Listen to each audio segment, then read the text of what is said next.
You think your life is a mess? Wait till you hear these stories.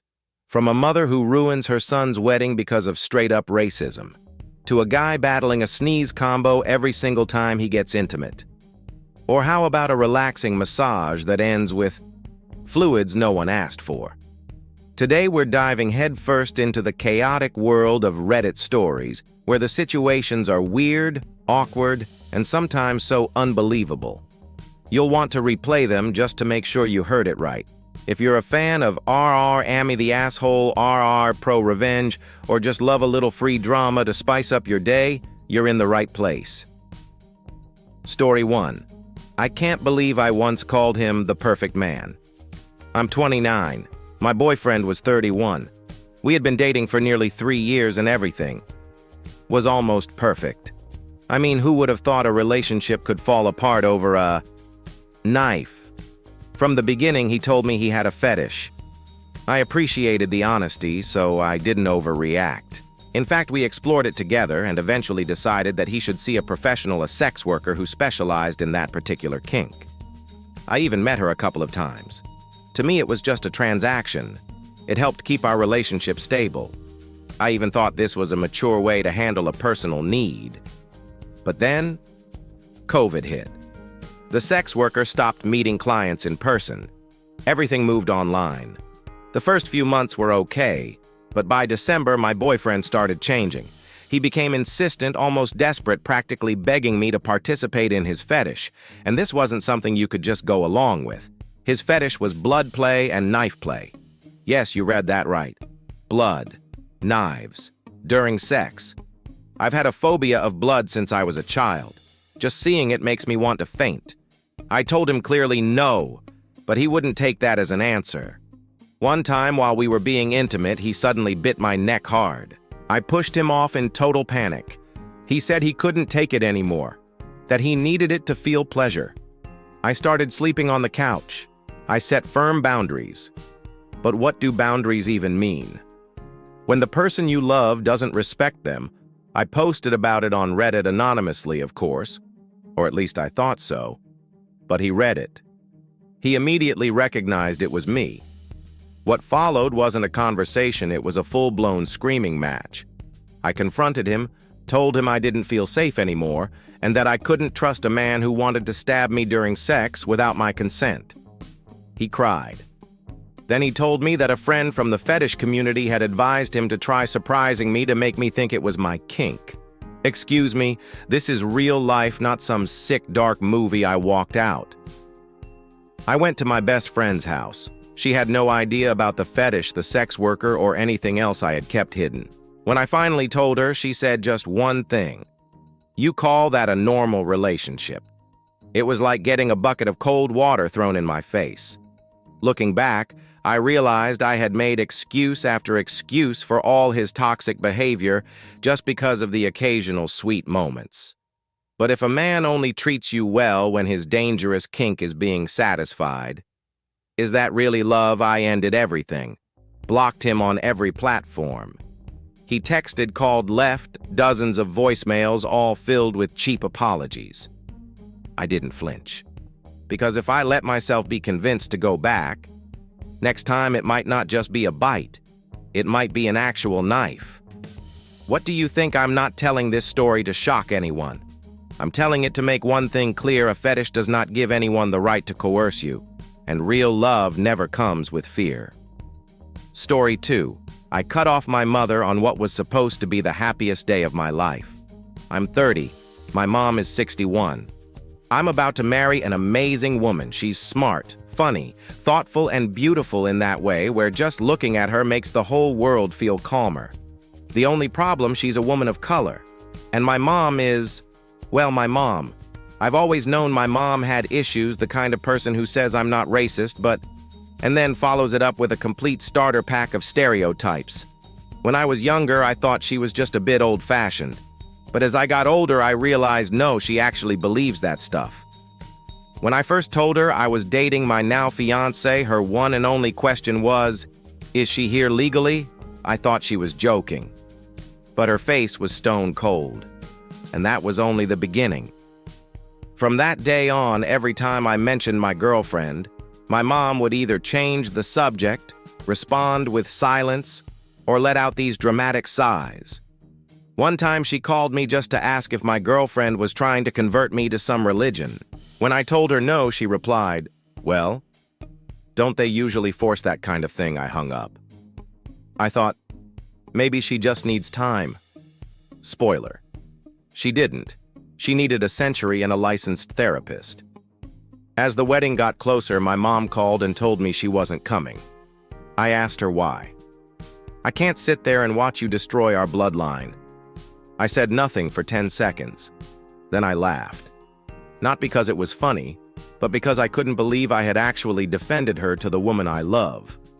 I told her, "Then don't worry. You're officially uninvited." That's when she broke. Suddenly, she wasn't the strong-willed matriarch anymore. She was the heartbroken victim abandoned by her own son. She called relatives, who then called me saying I was ungrateful. One cousin texted me, "She's your blood. The only woman who will love you unconditionally." I replied, "Her unconditional love comes with conditions on skin color." I blocked them all. I told my fiancé everything. She stayed quiet for a moment. Then she said, "I'm sorry, I'm the reason your family is turning their back on you." I told her not to apologize. The one who should apologize was my mom, and she had chosen not to. We went through with the wedding. None of my family showed up. My friends did. A few of my fiancé's close friends came too. Her parents sat in the front row, and for the first time in my life, I felt like someone's parents were truly proud of me. After the ceremony, I posted a wedding photo on social media with the caption, "When you marry the one you love, not the one your mother picked." It went viral to the point that even my great aunt saw it and messaged me, "Your mom's been crying every day because of you." I didn't reply, because once upon a time I cried every day because of her, and she never cared. I don't know what the future holds. Maybe one day my mom will have a change of heart. Maybe she won't. But I do know this. I have no regrets choosing the woman who showed me that real love doesn't care about skin color, heritage, or outdated beliefs. All it needs to be is real. And that's enough. Story 3. Every time we got intimate, she'd start sneezing, relentlessly, and she couldn't stop. You know, I used to think I'd been through all the embarrassing moments dating life had to offer. I mean, I once got ditched mid-date because I ordered iced coffee instead of an oat milk latte. I once kissed my ex's identical twin sister by mistake, don't ask. But this story, this one. This blew everything out of the water physically and emotionally, and her nose was the villain. I met Emma, not her real name, to protect her poor nose at a party my best friend hosted. She was charming, funny, and ridiculously smart. The kind of woman you'd want to introduce to your mom, but also kind of want sitting on your lap. Don't judge, I'm a guy, I multitask emotionally. We talked for 3 straight hours. A week later, we were officially dating. Everything was perfect.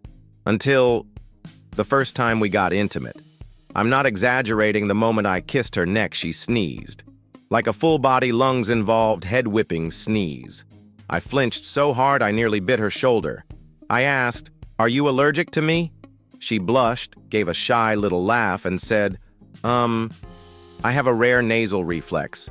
Whenever I get, aroused, I sneeze. A lot. And I, the naive idiot I was, thought puffed what one sneeze, no big deal. Ha, ha, ha. I was a fool. We kept going. And I swear every kiss, every touch, every glance that got even mildly spicy triggered a sneeze storm.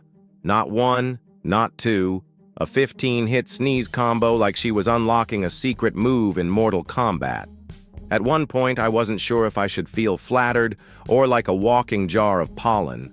Her nose turned red eyes, watery face tight like she was trying to hold back a sneeze and an emotional breakdown at the same time. Meanwhile, I was trying to maintain the vibe with the enthusiasm of a man holding a wet tissue. We stopped, and I, with whatever shred of kindness I had left, said, "It's okay. It's kind of cute, actually." What I really thought was I just got friend-zoned by a nose. We gave it another shot a few days later. And guess what she brought? A mask. Not like lingerie, a surgical mask. I thought she was joking. But no. She looked me dead in the eye and said, "At least this will stop me from sneezing in your face."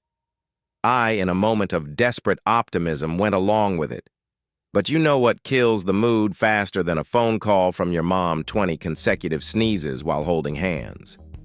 I started feeling bad for her, but I also couldn't deny it was messing with my head. Every time we got close, instead of getting turned on, I reached for tissues and nasal spray. After the third try, which ended with her nearly sneezing herself off the bed, we sat down and had a real talk.